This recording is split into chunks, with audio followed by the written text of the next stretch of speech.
Ricky Girl. Good morning, Patty. Beautiful Payday Friday. Yes. Diba? It's our favorite day. It's our favorite day. At dahil may budget, salamat kay Direk Jonat para sa malunggay na pandesal. Nakatago, nag-umpisa talaga yung umaga natin na nabusog. Napakasaya, no? Masaya. Di ba? Tapos may cheese pa sa gitna. May cheese. Simple pleasures, pero talagang it can make your day beautiful. Thank you, start your day Direk. right. Ayan. And because it's Friday, sweldo, naku, asahan po natin. Naku, matraffic pa kaya? Mas kailangan nagtataasan ng ngayon presyo. Hindi siya ngayon hindi siya traffic ngayon. Hindi talaga? Feeling ko since kahapon. Okay. Pero samahan niyo pa rin kami ni Ricky hanggang alas 10 po ng umaga dahil siksik na siksik pa rin po ang aming mga tatalakay ngayong umaga. Sa mga nakikinig po sa amin sa Radyo Aguila 1062, good morning! At saka yung mga nanonood po sa kanilang television sets, sa kanilang cellphones, sa kanilang laptop, sa kanilang iPad, good morning rin po sa inyong lahat. ASPN pa rin tayo, ang serbisyong publiko ng Net25. Nahalata mo ba, Ricky, kanina nung pumasok ka dito sa compound, may isang malaking LTO on wheels na bus. Ganda nga, akala ko love bus eh. Kahapon, di ba, inanunsyo na natin para sa ating mga kababayan na kailangan po mag-renew po ng kanilang car registration, ang kanilang driver's license, kumuha ng medical license para sa kanilang license, medical certificate para sa kanilang lisensya, kumuha ng student license application, magpa-smoke emission test, kumuha ng third-party liability insurance o TPL. Ayan na, punta na po kayo dito sa number 25 Central Avenue, Quezon City. Dahil nga po, hatid ng Net25 ang LTO on wheels. Ayan po, nag-umpisa na po kaninang alas 8 at hanggang alas 4 po yan ng hapon. Siguraduhin lang po nyo, magdala po kayo ng valid ID para sa mas mabilis at maayos na proseso. Ayan. Okay, so mamaya papakita po natin yung mga limpak-limpak na mga nagpunta po dyan. Pero in fairness, panalo sila kapag nagpunta sila dito. Imagine, naka-aircon sila. Yes, very convenient. Diba? Correct. Maganda yung kanilang matatanaw. Yes, may parking. Diba? O, diba? May 7-Eleven na katapat. Oo, diba? tapos mamaya, malay mo, mas silayan pala yung ganda ni Miss Patty. At saka ni Ricky. O, pwede kayo magpa-selfie sa amin. Okay, ito na po ang aming swabing pambungad ngayong Payday Friday. Friday the 13th. Ricky, alam mo ba yung kanta niya Bruno Mars na Billionaire? Hindi eh. Ha? Ha? Nako, wala kang sweldo ngayon. Ikaw, alam mo ba? Hindi. Kaya ako nga tinatanong sa iyo kung alam mo yung sweldo. Pero sikat yata. Sweldo tuloy. Kung alam mo yung kanta, alam mo, Parang hindi. itry mo na. Sige na. Hindi ko siya alam talaga. Sige, iyan mo na lang. Itula mo na lang. Sabi ko naman, Patty, pag umaga, hindi pa ako Hindi ka pa nakaka-vocalize. Vocalize. Kung gabi to, pwede tayo magkantahan hanggang madaling araw. Pero ito, hindi ko talaga kaya. I-rap mo na lang. I-rap. Hirap naman kumita sa salapi. Wanna be... Sige na, mag-rap ka. Hindi ko kaya talaga. Nahiya ako bigla. Sige, tumula. I wanna be a billionaire so freaking bad. Buy all the things I never had. I wanna be in the cover of Forbes magazine. Smiling next to Oprah and the Queen. Wow. Hindi mo pa rin siya alam? Diba? Hindi ko alam siya. Maybe alam ko. Pero... Nakita ka nila, sumasayaw ka eh. Hindi, kaya natin yan, inasahan namin na ikakanta mo. Kasi nga, ang nito, ang aming kwento po ngayon, ang aming swabing pambungad. Nako, mapaproud kayo dahil may isang Pinoy pumasok po sa Forbes Park. Nag-iwan mo siya ng ID? Nakatira na siya nakatira. Pumasok sa Forbes 2026 po sa World's Billionaire. At ang nag-iisang pumasok sa World's Top 200 ay walang iba kung hindi ang ninong ko. Na close na close kami. Tuwing holiday, binibigyan niya ako ng Talaga ba? In my dreams, ina-imagine ko.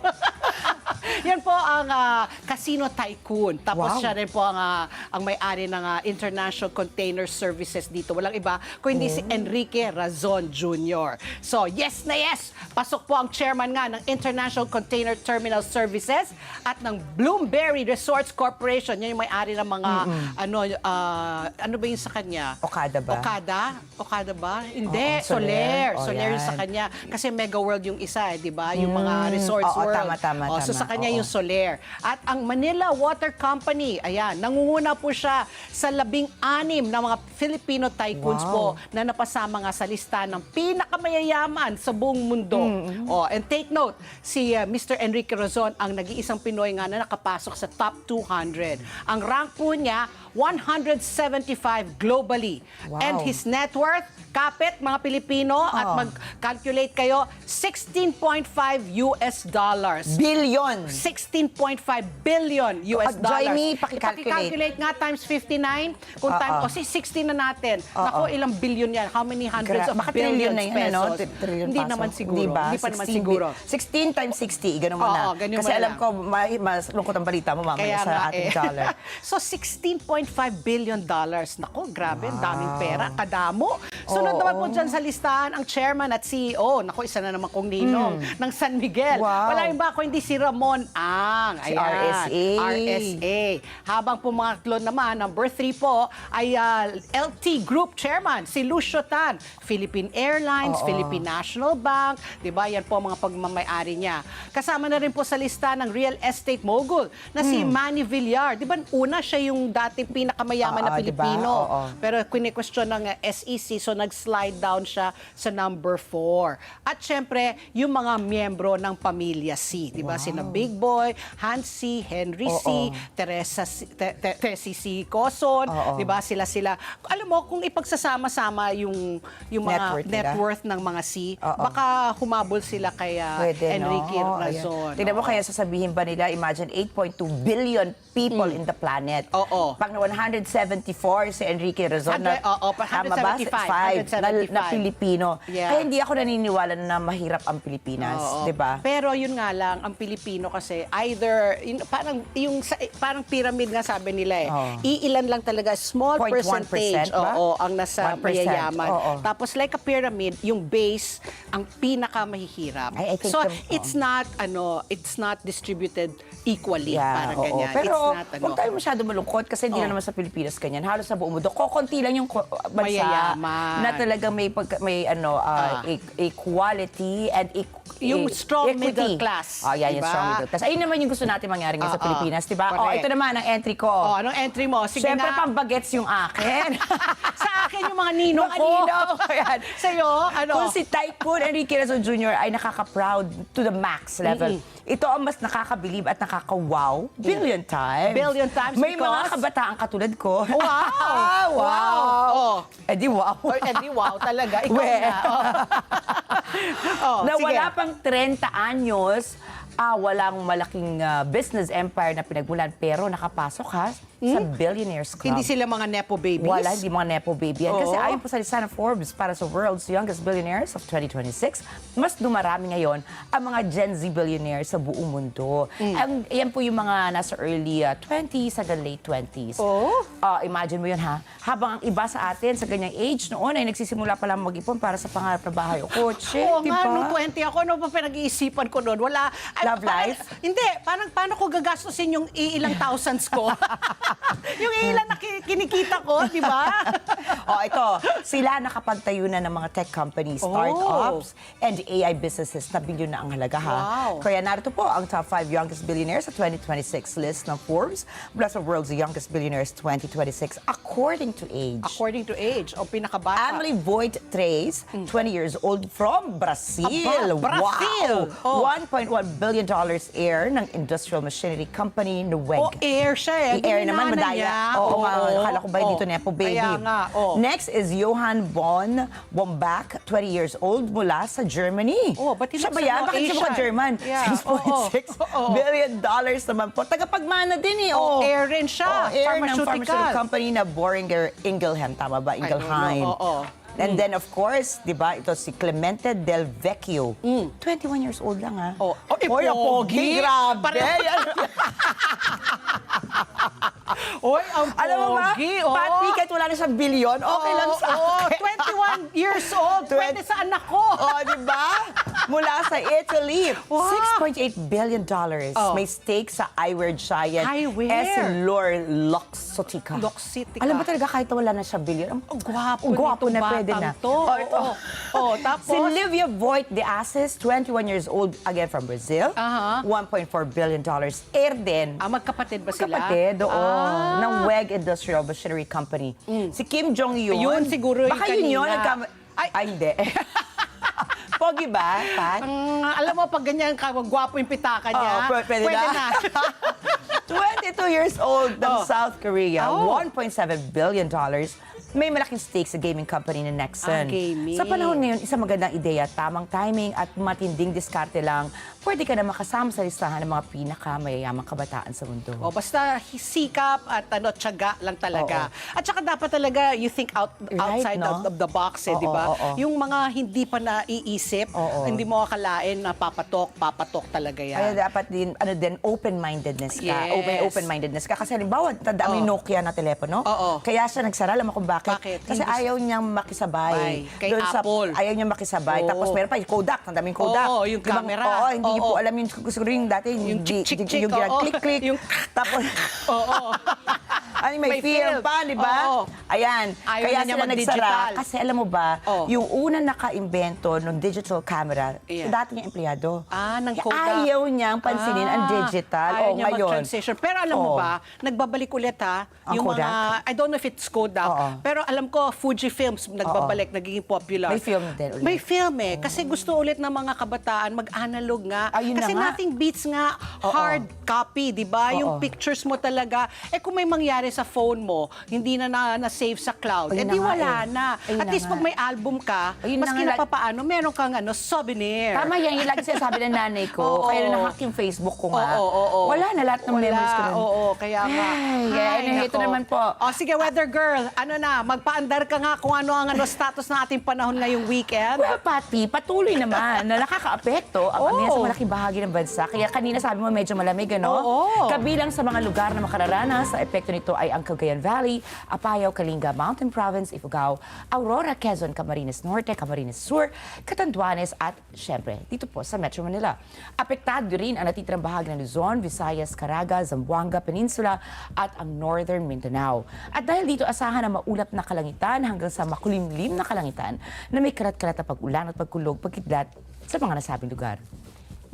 Samantala, ang trough o buntot po yan ng Bagyong Nuri, hindi mo natin naramdaman, Hindi pa. Nakasalukuyan, nasa labas pa ng Philippine Area of Responsibility o para kaya naman pala, ay magdadala naman ng mga pag-ulan sa Surigao del Sur at Davao Oriental at sa pinakahuling tarapo ng Pag-asa, huling namata ng bagyo sa layo 1,580 kilometers, silangan ng hilagang-silangang bahagi ng Mindanao. Taglay nito ang maximum sustained winds sa 45 kilometers per hour malapit sa gitna at pagbugsong umaabot hanggang 55 kilometers per hour. Kumikilos ito pasilangang timog or that's east-southeastward sa bilis na 10 kilometers per hour.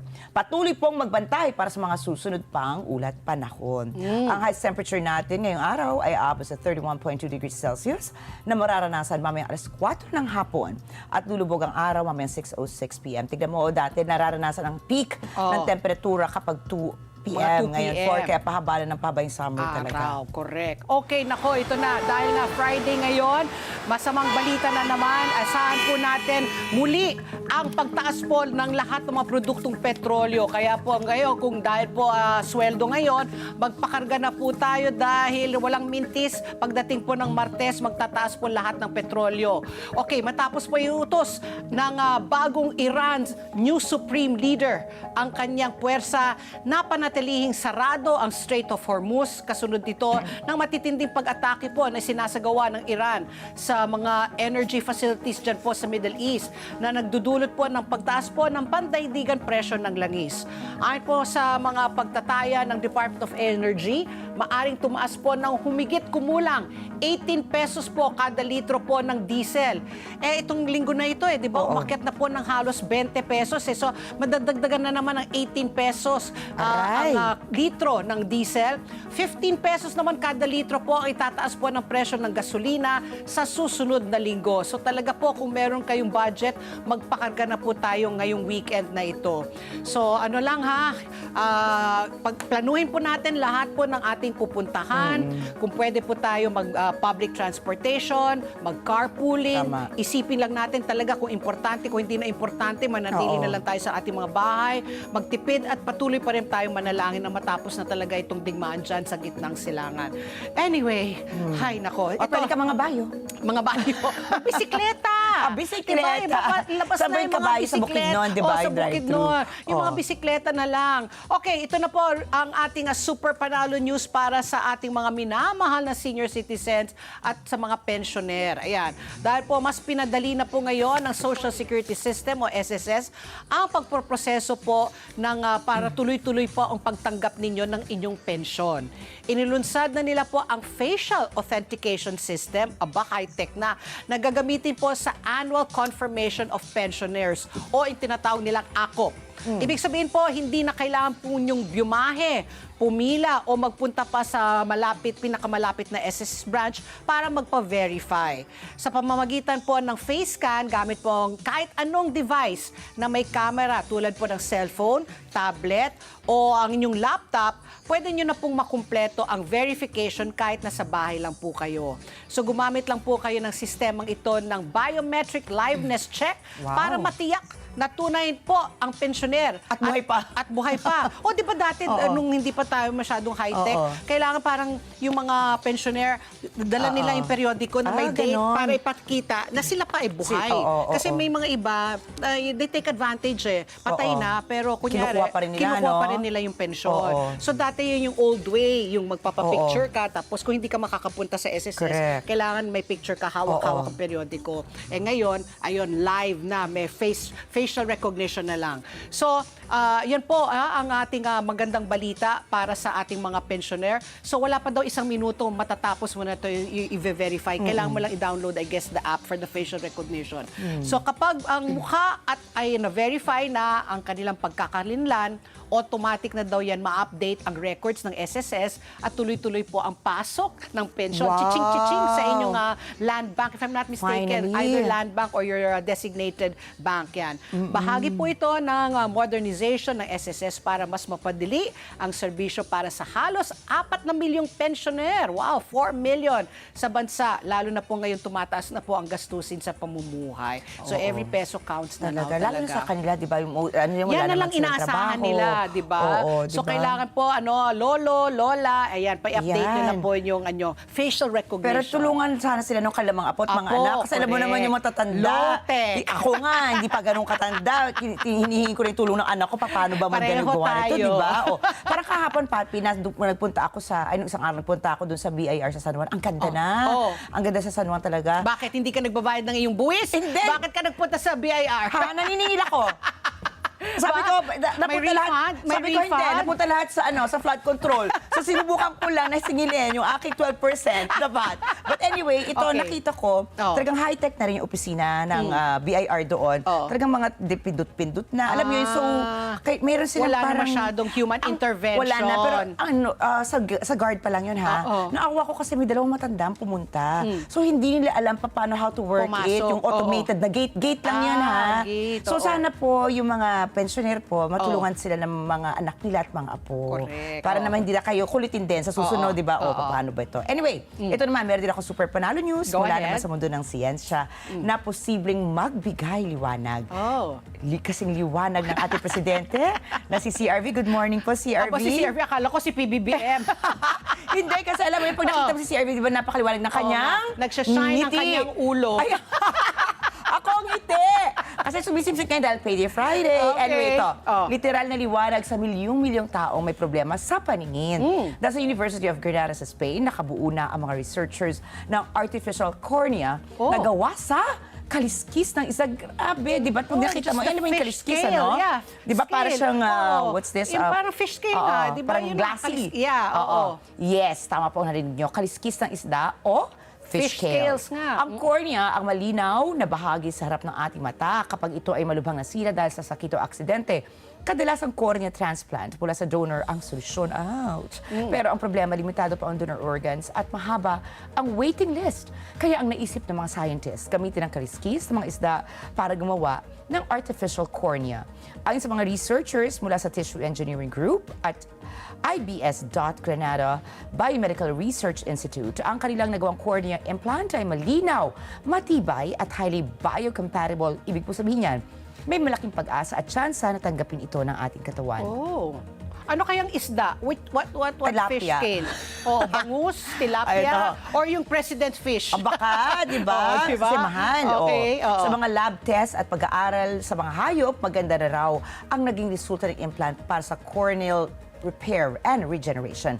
Bagamat promising ito, hindi na paraw agad magagamit ng tao o sa tao dahil kailangan pa ng human clinical trials o so wala pa siya sa Wala human pa, trials oo. bago ito tuluyang maaprubahan. Kung magtatagumpay ang teknolohiyang ito, posibleng mas maging abot kaya at mas mabilis ang paggamot sa mga sakit sa cornea sa hinaharap. Grabe, Ayan, no? Kung ano ng mga naisip na talaga ng mga tao, no? Like what you said, yan, thinking out of the box sila. Oo, di ba? Okay, ito na. Ang hindi na naman magandang balita po. Batay po sa Bangko Sentral ng Pilipinas, nagsara po ang ating piso kumpara po sa dolyar kahapon sa halagang 59 pesos and 38 centavos. Humina na naman po ng 21, 21 centavos po ang paghina po ng ating piso kontra dolyar kumpara po sa naging palitan nung Miyerkules ng 59 pesos and 17 centavos. Narito naman po ang palitan ng ating piso kumpara sa iba pang currency. Sa Japan yen, 37 centavos. Sa euro, 68 pesos and 19 centavos. Hong Kong dollar, 7 pesos and 52 centavos. At ang Saudi Riyal, 15 pesos and 69 centavos. Ang source nga po natin, ang Bangko Sentral ng Pilipinas. Nako, so lahat na talaga, ang piso humihina, ang presyo ng gasolina tumataas, ang sweldo hindi nagbabago. Ay, nako, okay. Malay mo naman. Malay mo, nako, wishful thinking pa tayo. And even if it's a Friday, and because it's a payday, we have to flex that we are Yes. working, hard workers. Tatlong issue pa rin po ang ating tatalakay ngayong umaga. Issue number 1, Ricky Girl. Dahil po sa pagsirit ng presyo ng produktong petrolyo dulot ng gera sa gitnang silangan, marami ang humahanap ngayon ng alternatibong paraan para mabawasan ang pagdepende sa langis. At isa na pong alternatibo ang electric vehicles. Maliban sa hindi ito kailangan ng langis, nakakatulong din ito sa pagpapababa ng polusyon at pagsulong ng malinis na enerhiya. Kaya naman, alamin natin ang advantage ng e-vehicle sa panahon ng krisis. Ito na ba ang transition ng energy at tingnan natin na ang mga limitasyon nito kung mayroon man. Kasama po natin mamaya si Mr. Willie Titen. Titen, your friend, ano? Ninong mo ba yan? Ninong ko rin yan. Lahat yan, mga ninong ko. Mula po sa Electric Vehicle Association of the Philippines or EVAP. Ayan, yan po ang ating issue number 1. Issue number 2 naman po natin, sinabi po ni Trade Secretary Cristina Roque na may sapat daw na inventaryo ang Pilipinas na mga pangunahing bilihin. Siyempre po dyan, ang tinapay, ang mga sardinas, tubig, gatas, sabon, baterya. Natatagal daw na hanggang 2 buwan kahit daw may tension dyan po sa gitnang silangan. Habang paiigtingin ng DTI po ang pagbabantay sa presyo at binalaan rin po nila ang mga retailer na kakasuhan sila na kung sino man ang magtataas po ng presyo para Manamantala. Basta will take advantage dito po sa krisis. Pero kung magtutuloy-tuloy daw ang gera at kung magkakaroon ng ubusan sa pagkain, hindi ba magpapatupad ng price freeze? Diba? Kasi na nga sinasabi kanina, nabasa ko lang, sabi niya Stephen Kua, sabi niya, wag daw tayo mag-hoard. Kung gusto natin madagdagan yung ating yung iuwi, kasi we want parang may buffer supply tayo. At the most daw 15%. So kunyari, isang dosena ng lata ng sardinas ang karaniwang binibili mo kada buwan. O sige, di gawin mong isang dosena, gawin mo na lang 15.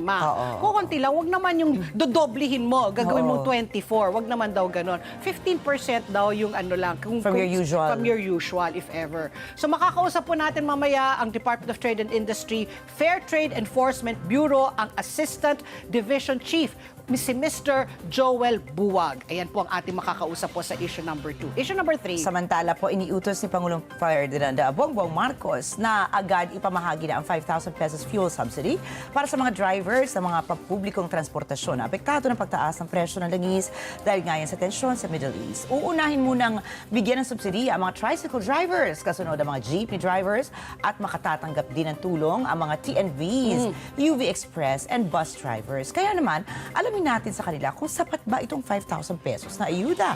At sino ang makakakuha nito? Driver po ba o operator? At saka dahil pagtanong dyan doon. So mamaya po, makasama po natin si June De Leon, ang presidente ng Laban, TNVS. Oo, kasi maraming mga apekto. Marami pong umaasa dyan sa mga TNVS, di ba? Sa mga sasakyan. Pero I remember dati, yung may option dyan yung TNVS, mag-carpool eh. Kung yes, gusto mo di ba? Magpipick up ka pa ng ibang ng mga iba pang pasahero para lang makatipid. So yan po ang mga issues na tatalakayin po namin mamaya. Kaya samahan nyo kami ni Ricky Girl hanggang alas 10. Siksik na siksik nga ang aming pag-uusapan. At bago po tayo mag-commercial break, ito po ang ating question of the day. Dahil nga sa patuloy po na pagtaas po ng presyo ng langis sa buong mundo, ramdaman na po ni Juan de la Cruz, ni Aling Bebang, ito lahat po ang taasan po ng presyo ng lahat ng bilihin. So inaasahan pa rin po ang panibagong oil price hike sa susunod na linggo. Ito po ay ito pa rin ang kahidahilanan po ng gulo ng Estados Unidos at Israel laban po sa Iran. So, dahil dito po maraming motorista na po ang napapaisip kung panahon na nga ba talaga para lumipat sila sa electric vehicles. Kaya ang aming question of the day, kung kayo po ang tatanungin, pipiliin nyo ba na mag-e-vehicle na o yung traditional pa rin na sasakyan, yung gumagamit ng gasolina o diesel? And why? So ayan, if you had the choice, diba? would you buy a e-vehicle or would you still prefer to buy a regular, yung traditional Ikaw? na sasakyan? Ako, syempre, gusto ko may e-vehicle na rin ako. Kaya mamaya kakusapin ko si Ninong Willie Titen. Kung Willie, si Kuya Willie. Kuya Willie. Ako siguro nag-shift na ako sa... Hybrid ka di ba? Hybrid ako. 3 years ago, 3 to 4 years ago. Kasi una ko siya nakita at naranasan nung nag-Europe ako.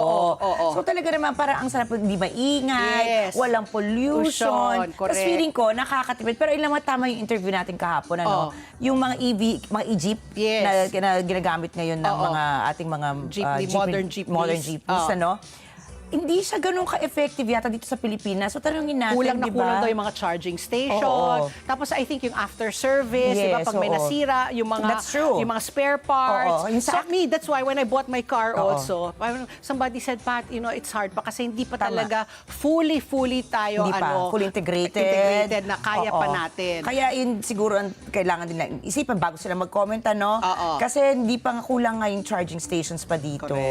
Tapos nalulubat daw agad, sabi ng kausap natin kahapon, diba? Sabi 150 kilometers. Sabi niya 11 o'clock AM pa lang namamatay na. At ito pa, tama ka, yung after service nila. Halimbawa yung sasakyan ko, may narinig ako kling dahil si Kuya Andy Dragasin, grabe makapagmaneho, 2 months ago ko pa siya pinapasok sa kasa. Hindi siya parang Toyota, diba, na pwede mo mabili spare parts, kailangan mo ipila. Wala ako iba makuhanan. So ayun po yung mga isipin nyo bago kayo mag-comment. Kaya mag-research kayo, pero mamaya kausapin natin si Kuya Willie. Tanungin natin kung ano yung upside. Kasi lahat naman yan, may upside, may downside. So it's up to you, depende na lang sa needs mo, kung ano yung kailangan mo talaga. So mag-comment lamang po kayo sa aming Facebook account at hanapin lang po ang Net25 News and Information at makibahagi sa aming talakayan online. At magbabalik pa po ang ASPN. Ano sa palagay nyo? Ang sigaw ng Pinoy Nation.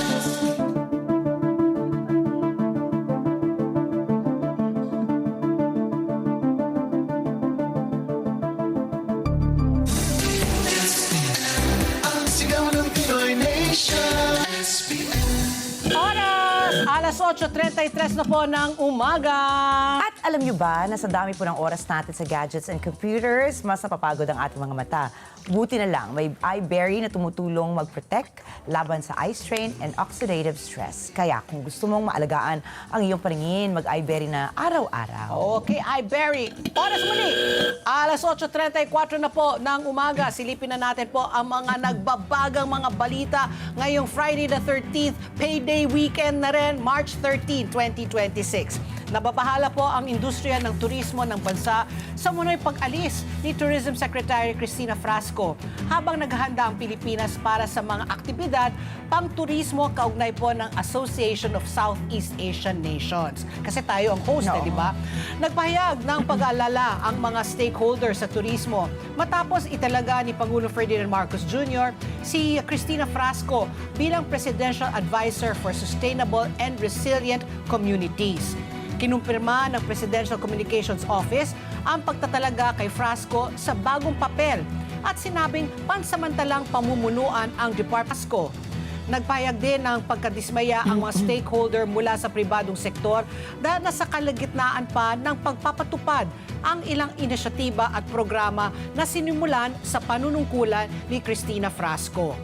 Ayon po kay Global Business Tourism Association founder at President Michelle Thailan, nasaksihan ng mga tao sa industriya ang pagsisikap ni Cristina Frasco sa kanyang tungkulin.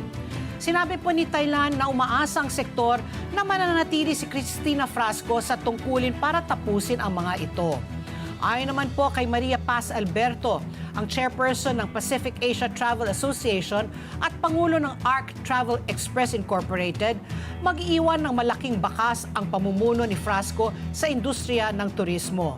Inilihis niya ni Frasco ang strategy ng tourism ng bansa tungo sa mas inclusive at decentralized direction. Sa halip na tumuon lamang sa traditional na destination marketing, inilunsad niya ang mga inisyatiba tulad ng Philippine Experience Program na nagtatampok sa pamana ng kultura at mga lokal na tradisyon bilang mga yaman ng turismo at humihikayat sa mga biyahero na bisitahin ang mga bagong destinasyon. Lilipat po si Cristina Frasco sa isang advisory role para sa mga inisyatibang nakatuon sa pagtugon sa mga panganib na kaugnay ng pagbabago ng klima. Ipinahayag ni Pangulong Marcos ang kanyang pasasalamat sa serbisyo ni Cristina Frasco sa DOT at sinabi ang kanyang karanasan sa pakikipagtrabaho sa mga lokal na komunidad ay makakatulong sa mga prioridad ng administrasyon. Umalis po si Cristina Frasco sa kanyang posisyon sa turismo habang sinusubukan ng Pilipinas na muling makabangon mula sa pagiging isa sa mga pinakamahinang tagapagtala ng turismo sa Timog Silangang Asya.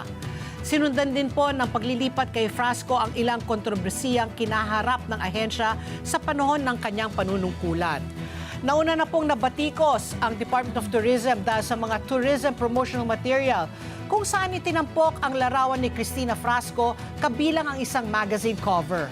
Kalaunan ay inutos ni Cristina Frasco ang pagtanggal ng kanyang mga larawan sa mga tourism promotional at marketing material. Noong 2023, naharap din po ang DOT sa pagbatikos dahil sa paglulunsad ng Love the Philippines Tourism Campaign na agad na umani ng kritisismo. Sa kabila ng mga kontrobersiya, nag-ulat ang DOT ng ilang mahalagang tagumpay sa turismo sa panahon ng panunungkulan ni Cristina Frasco. Noong 2025, nakapagtala ang Pilipinas ng 6.4 million na dayuang turista at nagbabalik na overseas Filipinos. Bagaman mas mababa pa rin ito kumpara sa mga dumarating sa mga karatig bansa sa rehiyon tulad ng Thailand at Vietnam. At base rin po sa ulat ng World Travel and Tourism Council, nakapag-ambag ang turismo ng $91.8 billion sa ekonomiya ng Pilipinas at ng 23% ng national employment.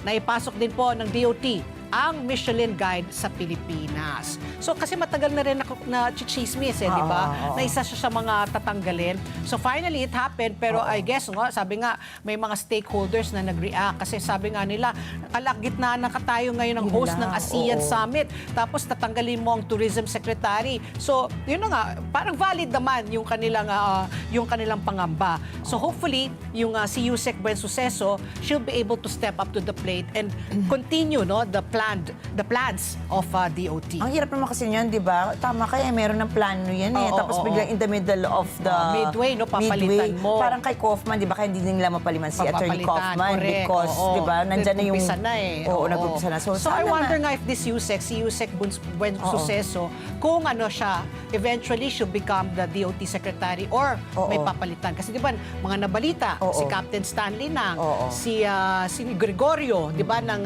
Philippine Sports reports. Commission. Oo. So let's see, abangan na naman. Baka ang daming nagpa-float na pangalan. May Correct. nag-text nga sa akin kahapon. Oh, ano sabi? Mamaya. Sige. During the commercial break. Okay, go ahead. Samantala po, pinag-iingat naman ng Malacanang ang mga Pilipino nakatira sa California, sa Estados Unidos dahil sa mga ulat na may banta ang Iran ng pag-atake sa West Coast. Di ba pupunta ka dito, Pati? Exactly. Oo, sa isang bulletin ipinarating ng Federal Bureau of Investigation or FBI sa mga police department sa California na nagtangka ang Iran na magpakawala ng unmanned aerial vehicles sa mga hindi tinukoy na target sa California noong Pebrero.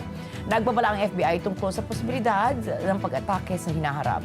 Ayon kay Presidential Communications Office Undersecretary Claire Castro, dapat seryosohin ang naturang impormasyon. Narito po pahayag ni Yusek Castro. Kapag may ganyan po na mga impormasyon, kailangan din po talaga maghanda ang ating bansa para sa ating mga kababayan. At hindi po ito pwedeng isawalang bahala o tulugan. Kailangan po na maging alerto rin po tayo kung ano man ang mangyayari sa ating mga kababayan sa California. Base po sa nakalap na impormasyon, sa unang bahagi na pa lamang ng February, nagtangka ng magsagawa ng surprise attack ang Iran gamit ang isang unmanned aerial vehicle mula sa isang hindi patukoy na barko sa karagatan malapit sa United States homeland. Target nga umano ang mga hindi tinukoy na lugar sa California. Lumabas ang babala kasabay ng paglulunsad ng Administrasyong Trump sa pag-atake ng Iran. Naniniwala naman ng isang senior law enforcement official sa Amerika na napahina na ng mga pag-atake sa Iran ang kakayahan nitong magsagawa na naturang pag-atake sa California. Naku, ang dami pa naman Pilipino sa California. Correct. Oo. You know, when I read that news nga this morning, I texted my best friend. Oo. She's one of the reasons why I'm going. Sabi ko, nako, Arlie, sana hindi to magkatotoo. Sabi niya, alam mo, yung kumakalat sa Oo. Amerika, Ano na daw? parang propaganda yan ng FBI para yung mga, they gain the sympathy Alright, of right. the Americans. Oo. Pero sabi nila, ang California, napakalayo sa Iran. So, pero ang naisip ko, baka pwede mga suicide bombers, di ba? Pwede, Di ba? oo, no? Or, sabi nga ng friend ko, sabi niya, ang layo ng California, parang she's not so worried. Mas malapit daw ang Florida, sa Florida. Iran. Oo. And there's an American, sa sobrang galit nga kay Oo. Trump, Oo. binigay na daw niya yung coordinates ng Mar-a-Lago, yung golf course na pagmamayari ni oo. Donald Trump, na parang, Wow. parang with an undertone na parang, unahin nyo na lang kaya yan. Oo, Kung kasi atakihin yan naman nyo, yung kung atakihin nyo ang dahilan. Amerika, Oo. dito sa Florida, yung pagmamayari ni Donald Trump. Pero sana talaga nga matapos Oo. na lang. Tutuloy ka ba? Well, Kung I told nga my sakali. friend, I said, let's play it by ear. Oo. Hopefully, kasi I'm supposed to go in June. Hopefully, by that time, sana humupa na. Sana nga humupa na. Oo. Pero si Iran, nagpasabog Iran. ulit. Kaya Kasi nga ito nga si Donald Trump, Oo. di ba nag-flex siya kahapon? Oo. Sabi Oo. niya, tapos na daw ang Oo, gera. gera. O, bilang pagtugon, nagpasabog ulit ang Iran naman ng, Oo. nagpakawala ng missiles. Sabi nga ng Iran, sabi nila, sabi ng mga analysts, Oo. sabi nila, parang kung hindi manalo ang Iran in terms of the warfare, Yeah. no, ang end goal nila, talagang pataasin ang produkto ang crudo to $200 per barrel. Wow. So talaga yung buong mundo ang talagang malalampa kung sakali. Oo. Yan parang daw endgame. O sige, atake kayo na atake Oo. sa amin. O sige, ipapataas namin ang presyo ng crudo. And they kung have abot ng they have the power. They have the capability. Oo. Okay, Okay. at ang oras, alas 8:43 na po ng umaga. At magbabalik pa po ang ASPN. Ano sa palagay niyo?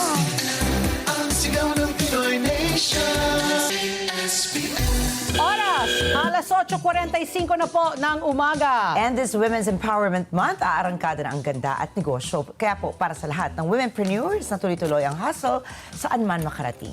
Flash Express ang kapartner mo sa bawat padala. Get 23 pesos off on your first booking and start saving on your shipments today. At ang oras muli, alas 8:46 na po ng umaga. At kasama na po natin sa linya via Zoom, ang ninong ng bayan, si Willie Titen, ang presidente po ng Electric Vehicle Association of the Philippines. Magandang umaga po, Sir Willie, and welcome po sa ASPN. Good morning, sir. Good morning, Miss Patty, Miss Ricky. Good morning po. Good morning. Ang ganda ng ngiti ni Sir Willie. Kasi parang we invited you kasi nga because of this crisis in the Middle East at ang taas-taas na nga ng presyo ng gasolina at ng diesel. Meron na nga mga next week daw, tataas na naman po muli. Marami na nag-iisip para mas makatipid mag-e-vehicle. And of course, you are promoting, your advocacy is, you're advocating the use of electric vehicles. Ano ba yung mga upside sa paggamit po ng e-vehicles? Of course, first, thank you for inviting me. Our pleasure. I was just elected to be the president a few weeks ago. So Oh, congratulations! Uy, I mambablow might out not si be sir. able. So medyo hinay-hinay lang sa questions, ha? Yeah, but yeah, this war actually has affected a lot of the oil prices, no? Ang laki ng tinaas. Correct. So because of the oil price hike, marami ngayon nagtatanong tungkol sa EV, no? Because as you know, sa EV, you need electricity to charge the vehicles, no? So ang difference ng gasoline engine or the ICE, which they call the internal combustion engine, in ICE cars are dependent on either gasoline or diesel, no? So yun yung apektado because of the war, no? The electric naman, of course, we also need petroleum products, no? Some uses bunker, some uses coal, pero maraming kasi sources for the electricity, no? You can use solar, hydro, Yeah. you know, maraming iba-ibang alternative sources for electric vehicles, no? For electricity. Yeah. So yun yung reason why the effect will not be as much as to the electricity versus an ordinary ice car, no? Yun yung pinaka ano. And of course, the upside. So that's why whenever you use electric vehicles, you know, you use less fuel, especially if it's a hybrid. If it's a pure electric, even the cost of electricity, maski mahal ang electricity sa Pilipinas, it's still cheaper than gasoline. Gasoline, okay. Pero sir, can we, siguro yung mga nag-iisip na nga na mag-transition into e-vehicles, can you give us a comparison breakdown, kumbaga, with yung mga gastos po nila, halimbawa, the difference between siguro yung pagpapagasolina nila, which ranges now 60 to 70 pesos per liter, ano, as compared po sa initial po na kanilang investment sa pagbili ng e-vehicle at saka po yung mga batteries and charging stations po na kanilang pupuntahan? Actually, nakakatuwa kasi we've been in the industry for so long, and every time I ask a customer or a friend, ilan ang kilometers per liter ng kotse mo? A lot of them do not even know, no? So, hinuhula-hula lang because the computation is not hard, but it's not easy also, no? So, ang pinakamadali na lang is to explain ano yung savings, no? If you use 1,000, ang ginagawa ko na lang is the simplest way na makaka-relate sa lahat is, if you use 1,000 pesos or you spend 1,000 pesos for gasoline, okay? If you use electricity to charge your EVs, you save about 60 to 65%. So, 60 to 65. instead of 1,000 kada linggo, for example, or whenever you spend 1,000 pesos, if you convert to a full EV, you spend about 350 pesos only. So you save about 65%. Oh, okay. Confirm na po yung datos na yun kasi nga medyo mahirap i-calculate. Sinubukan ko Depende dati. nga, depende sa paggamit, I guess, no? Oo. Opo. So rule of thumb is about 60 to 65% savings, no? tipid, Oo. So again, this was computed before the war in Iran, The no? Iran, oo. So now with the oil price hike, tapos yung electricity will follow. Siyempre, tataas din ng kuryente, no? Correct. So we will have to recompute again. But right now, if we compute it today, tomorrow iba na naman ang computation dahil the prices will keep changing, no? Yes, So oo. the only thing I can tell you right now is pre-war, you save about 65%. And if the oil prices keep going up, versus electricity, the savings will be even more. Okay. Oh, sir, really, ito nga, no, sabi mo nga, you mentioned yung e-vehicle, tsaka may hybrid. So yung hybrid, just para sa kalaman ng ating mga nakikinonood, it uses both, no? It uses electricity and gasoline also, yung traditional. Dito po sa Pilipinas, ano po yung mas popular? Ang e-vehicle or yung mga hybrid? That's a very, very, very good question, Miss Pat, no? Initially, it was supposed to be the EVs that should be the one that EVAP was promoting, no? But because of the Executive Order 12 that was, how should I say? Past. revised or added, nagkaroon ng free tariff ang hybrid eh. No? Okay. So that slowed down the growth of EVs eh. Ng pure EV, no? Lumipat karamihan sa hybrid kasi parehong walang tariff eh. So kung parehong walang tariff, the price difference becomes so small, everybody will shift from pure EV to hybrid, no? So that was the reason why hybrid became more popular, no, in the last 2 years lang eh. Because the EO was signed a few years ago and the effect came in significantly last year. So those who were planning pure EVs, you know, shifted to hybrid while waiting for the infrastructure, meaning charging stations, you know, etc. Yun.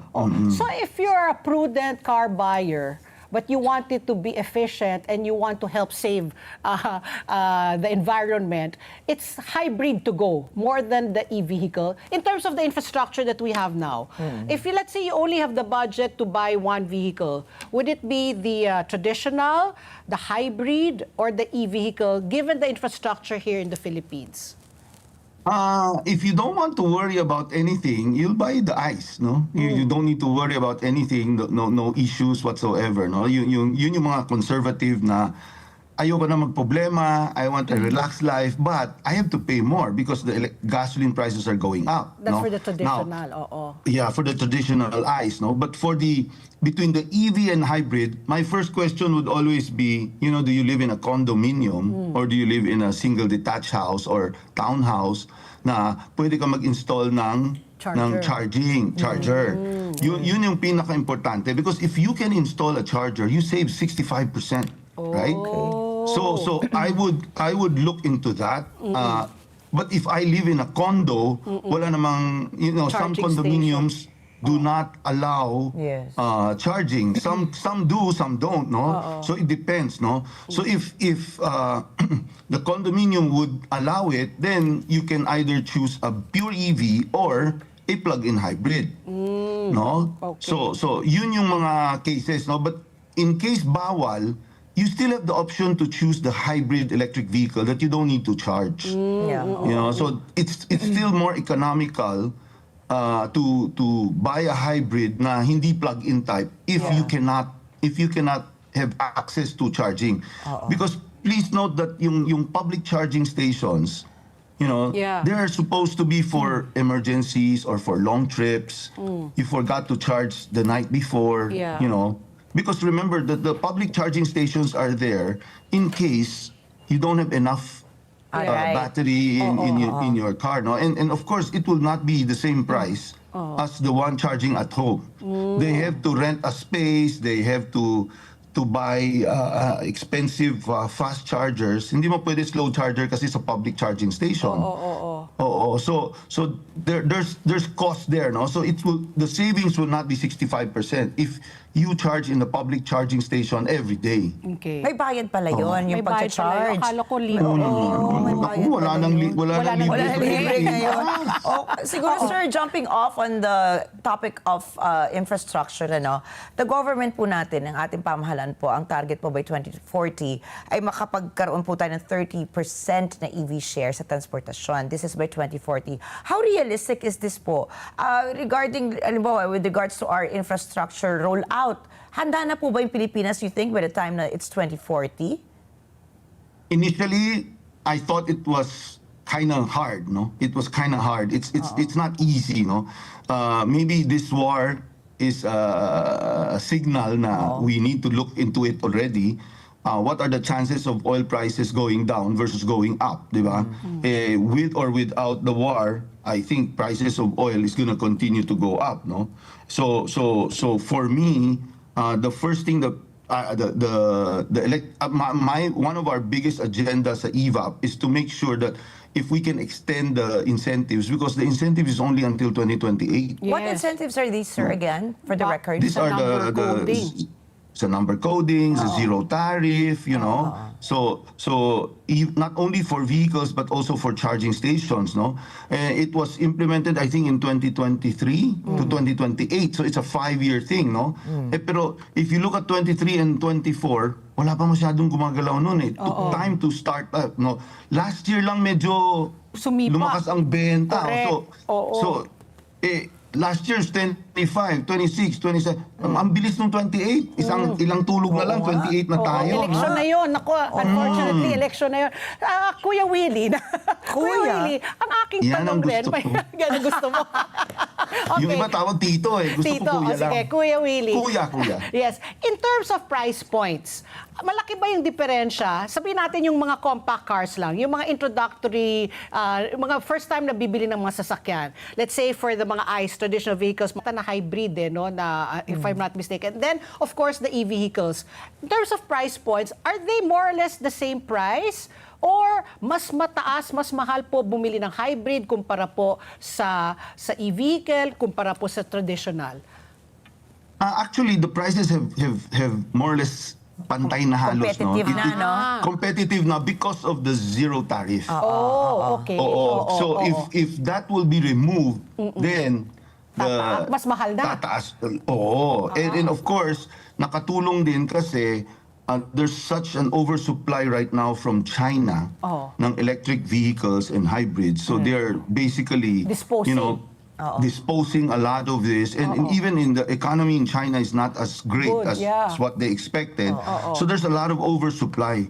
So oversupply means kailangan ibagsak nila yung presyo para lang, parang kung hindi mapupunuan sila doon. No? So that's why you see a lot of Chinese brands coming into the Philippines. There's so many choices right now. Yeah. My follow-up question is, when come 2028, kung sakaling ilalagyan na ng taripa, ilang porsyento bang taripa para sa mga sasakyan? So itong mga hybrid at e-vehicles, they will be slapped what? 20% bang tariff for vehicles?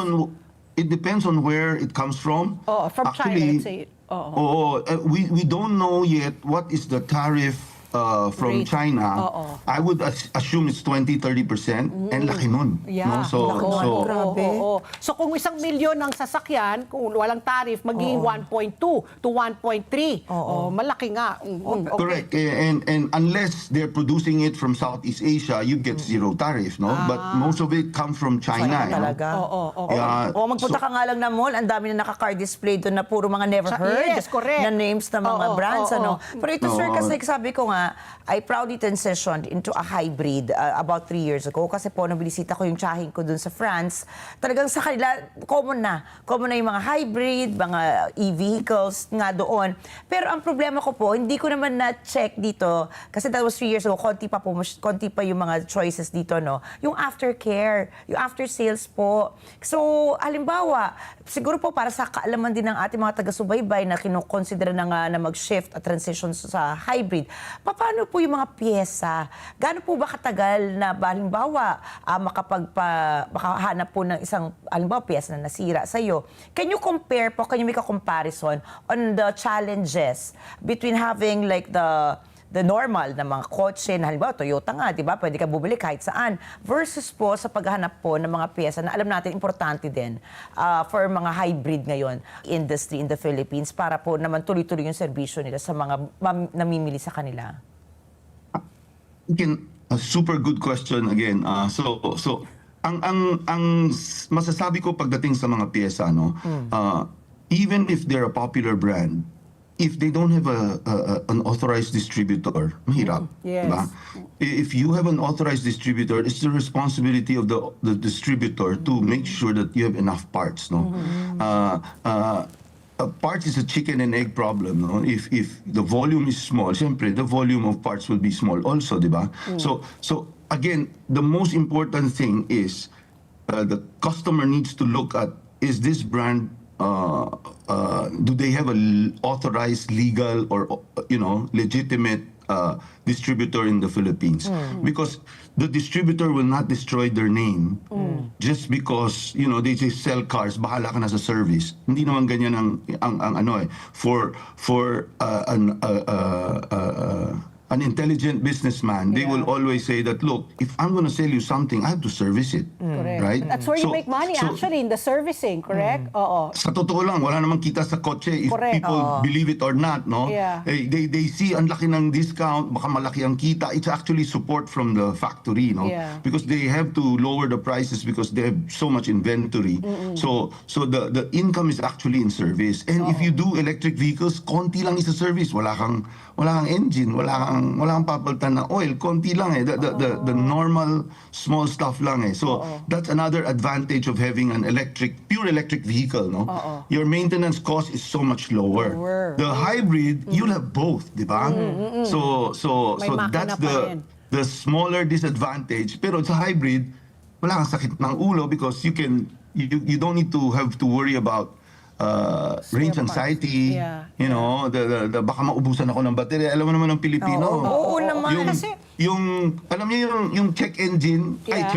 yung low fuel sa gasoline tank natin, di ba? Pagka nagmamaneho ka ng kotse, pag ubos na yung gasolina mo, di ba? Nasa red Iilaw na. yung Oo, nagpa-flash. nag-iilaw yung Yeah.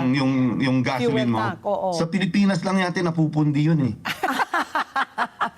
Kuya Willie, ito, no? Kanina pinag-usapan nga namin ni Ricky early on. Kasi siya, nag-transition na nga siya, hybrid siya. I just bought the car nga. Pero I stuck with the traditional. Kasi may nagsabi sa akin, correct me if I'm wrong, you already gave us the upside no, of transitioning to an e-vehicle or to a hybrid.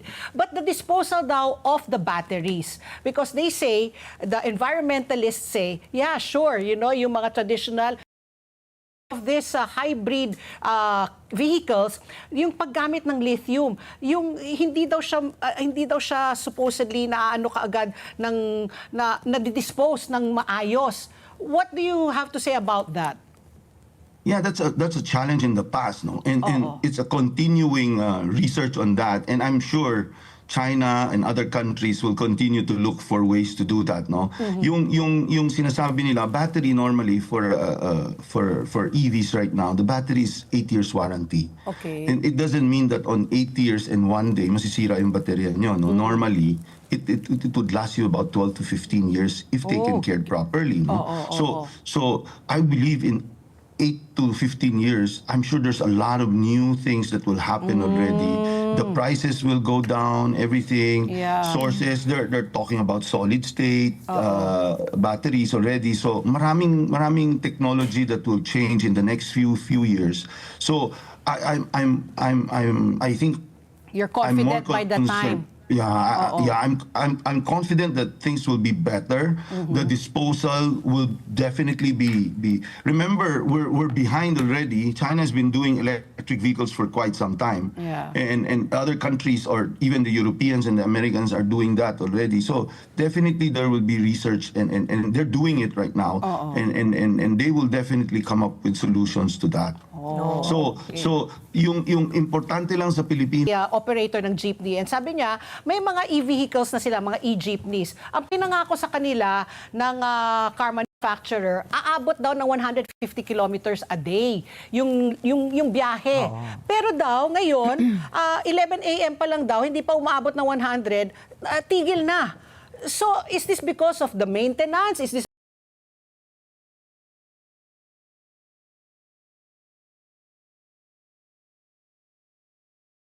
na nag-e-jeep sila? What do you have to say about that, Willie? Kuya Willie? Thank you.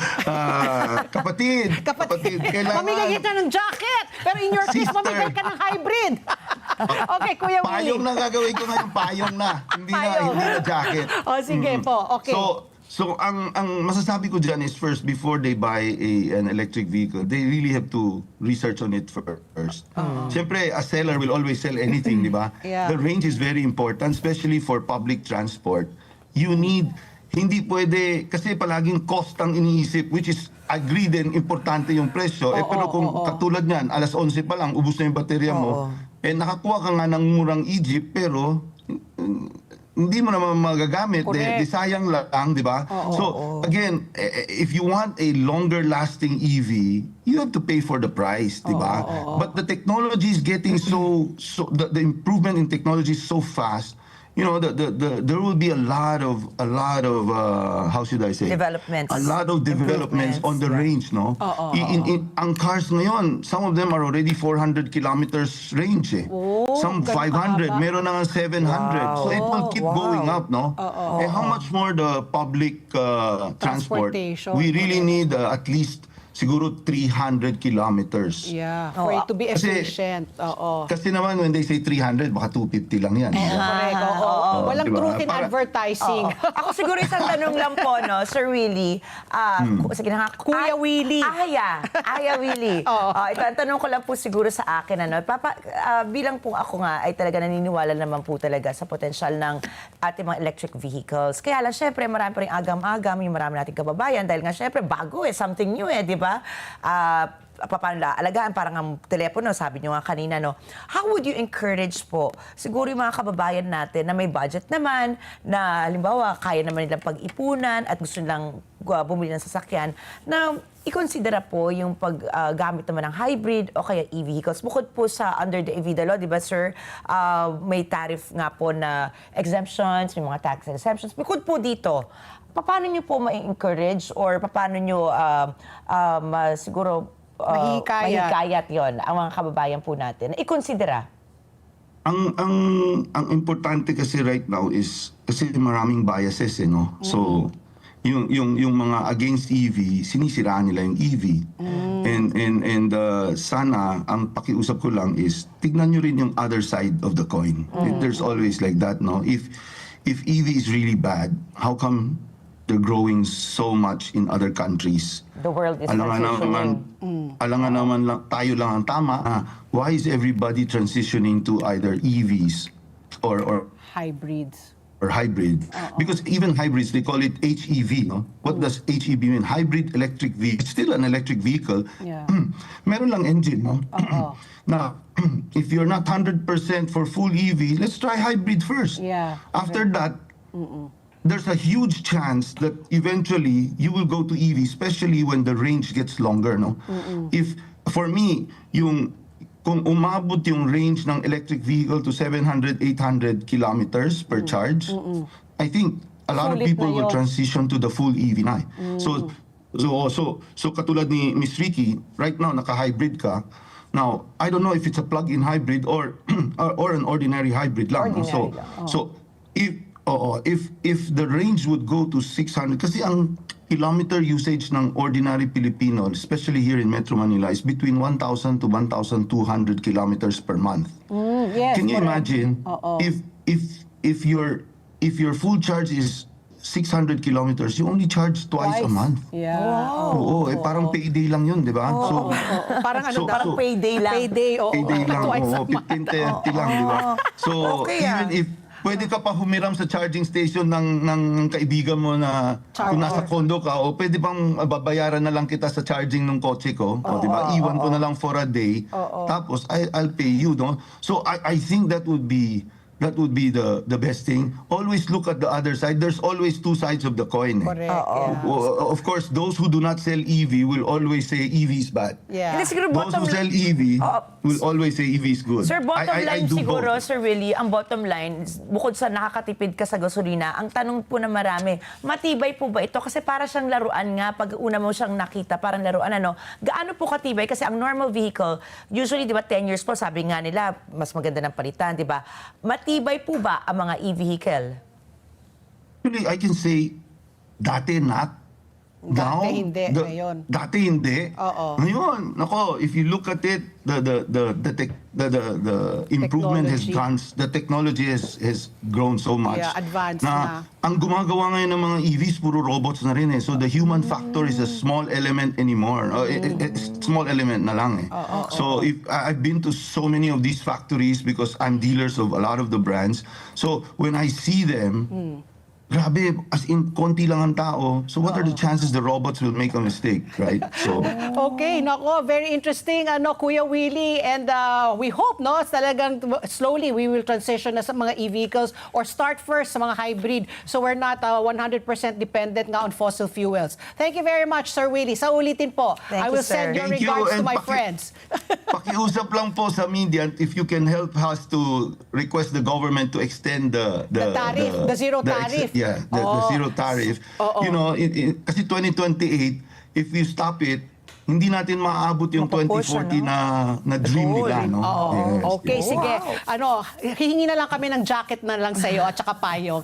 Payong na lang. Ay, gusto ko yung payong. Thank you very much, Thank you, Sir sir. Willie. Thank Sa you so ulitin po. much, Miss Ricky, Miss Pat. Ayan po si Mr. Willie Titen, ang presidente po ng Electric Vehicle Association of the Philippines. At ang oras, alas 9:13 na po ng umaga. As King's Empire Corporation celebrates its 7th anniversary, may 1 milyong pasasalamat raffle promo ang handog para sa inyo. King's Empire Corporation 7th Anniversary Celebration, 1 milyong pasasalamat, balik lakas, balik sigla, hatid ay pag-asa at saya Raffle Bonanza 2026. 5 lucky winners po ang mananalo, worth 1 million po in cash prizes ang ipamimigay. Plus 21 consolation prizes, makakatanggap po ng business package mula po sa King's Empire Products. Bilang pasasalamat sa 7 taon ng tiwala at suporta, ito po ay para sa inyo. Kaya bumili na po ng King's Herbal Plus, Empire Coffee at Scents by Savalgar. Promo runs from March 3 to November 30 with the grand draw on December 8, 2026. Para po sa karagdagang katanungan, bisitahin lang po ang kanilang official Facebook page, ang REH King's Empire Corporation o ang King's Herbal Plus. Balik lakas, balik sigla, hatid ay pag-asa at saya. At ang oras, alas 9:14 na po ng umaga. Sa aming pagbabalik, makakausap po natin si Mr. Joel Buwag, ang Assistant Division Chief ng Fair Trade Enforcement Bureau po ng Department of Trade and Industry. Sa pagbabalik po yan ng ASPN. Ano sa palagay nyo? Ang sigaw ng Pinoy Nation. Oras! Alas 9:16 na po ng umaga at ang oras na ito hatid sa atin ng IMAC, UPVC Roof Corporation. Absolutely rust-free. IMAC. At ang oras muli, alas 9:16 na po ng umaga at kasama na po natin sa linya si Ginoong Joel Buwag, ang Assistant Division Chief ng Fair Trade Enforcement Bureau po ng Department of Trade and Industry. Magandang umaga po, Sir Joel, and welcome po sa ASPN. Good morning, sir. Hello, good morning po, Ma'am Ricky and Ma'am Pat. Sa lahat po na nanonood ng ASPN, magandang umaga po sa inyong lahat. Nako, morning. magandang umaga po talaga, Sir Joel, dahil po marami na po umaaray. Sabi po nila, lahat po ay nagtataasan na po, pwera lang po ang kanilang sweldo. Ano po ang mga hakbang ang ginagawa po ng DTI para po maibsan po yung pangamba? Una, syempre, takot po sila magkaubusan. Pangalawa, yung pagsirit ng mga presyo po ng mga basic na commodities. Sa inyo na po manggaling po, ano po ang mga assurance ang pwedeng ibigay po ng ating gobyerno para sa mga ordinaryong consumer? Okay po, sa part po ng DTI, ng Department of Trade Industry, ang aming pong grupo, ang Surveillance Monitoring Division ng Fair Trade Enforcement Bureau, ay tuloy-tuloy po kaming umiikot po sa mga grocery and supermarket para po i-check po yung mga presyo ng pangunahing bilihin na under po sa jurisdiction po ng DTI.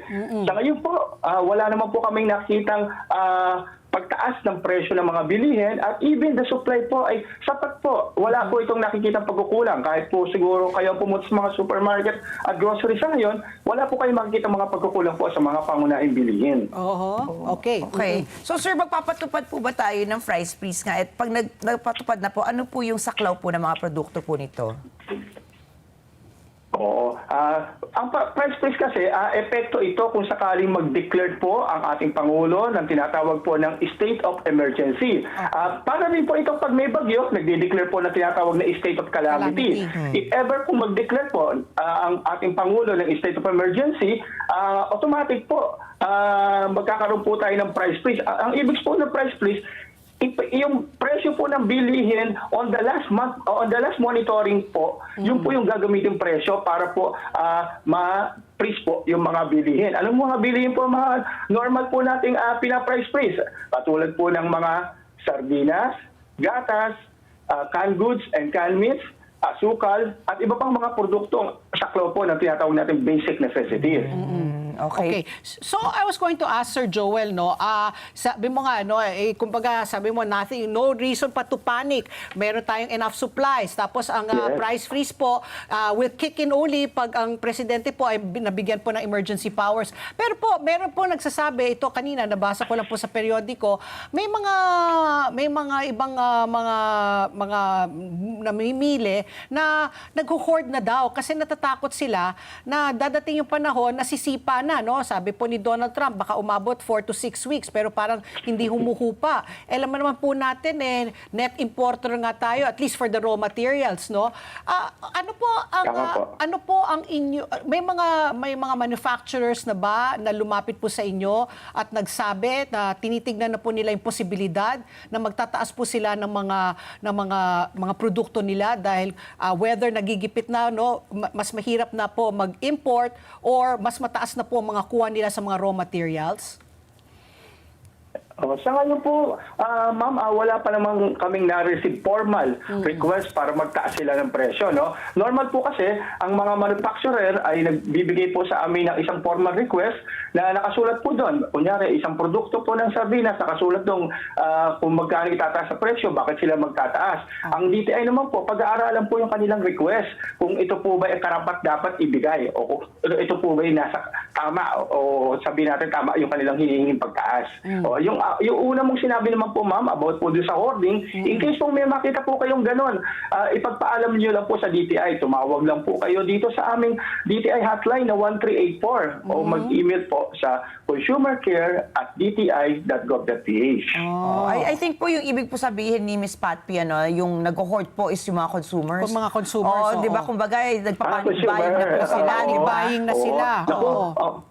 So, Oo, ma'am, wag po nating sabi ko nga po namin maging responsible po tayo sa pagbili ng produkto sa mga pangunahing bilhin kapag po may mga ganitong mga emergency, no? Kasi po magkakaroon po tayo ng tinatawag na artificial kakulangan sa mga bilihin pag ganyan po. Kailangan po tayo dito ay magkatulong-tulungan po tayo. Ang gobyerno ay ginagawa naman ang kanilang part at ang ating mga publiko dapat gawin din po ang kanilang mga part. siguro, sir, jumping off on that also, hindi lang naman consumers nga yung nag-hoard. Kasi usually, pag sinasabi ng hoarder, ang iniisip po natin agad is kami mga consumers. Pero pati po yung mga negosyante, nag-hoard na rin po, katulad nga na nabanggit nyo kanina.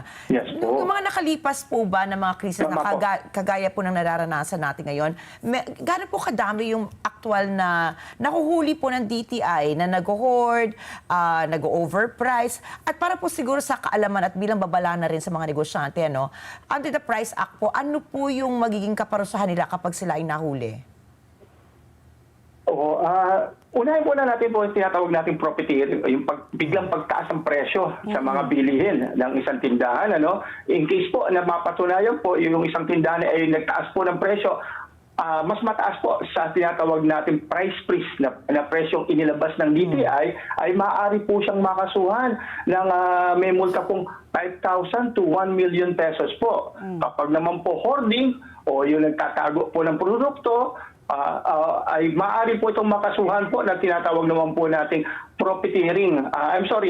Profiteering hoarding ay 5,000 to 2 million.